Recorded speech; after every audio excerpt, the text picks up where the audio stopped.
خالشای ما زردشه بتم آبیشه بتم گلابیشه بتم کدام رنگشه بتم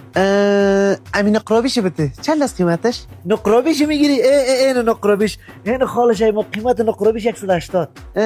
180 روپه کی توفه میدین امرش؟ دیام توفه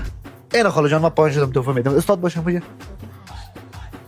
خاله جان تو به خاطر کسبه مقدار تاج نقرابی گرفتی این لباس پر مرغ که مکمل پردار این از طرف ما بر تو کتزی توفه کتی یک دونه از تاج یک دونه از لباست؟ خالش ای ما صدقه چه این تنها یک نمونه بود اینه دیگهش این از طرف ما بر تو به خاطر یک تاج از پیش ما خریدین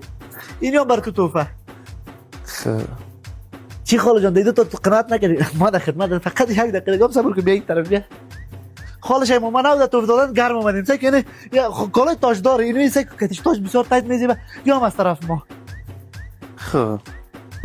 ما گرم اومدیم تو دقیقه صبر کن بیا که بریم به این طرف دوست عزیز به خاطر که خالش ای ما از پیش میدان تاج خرید و از ما توفه خواست ما 3 دانه لباس برشون توفه دادیم و لباس هم دو قناعت نکردن پس به این خاطر ما کل لباس فروشی های برند به نامشان میکنیم بفرمایید وانا گفته نمونه شاگرد بیجا یک تا شاگرد به خاطر کاروبار سقوط نت تقدیمشان میکنیم ما رفتم یگان کراچیوانی میکنم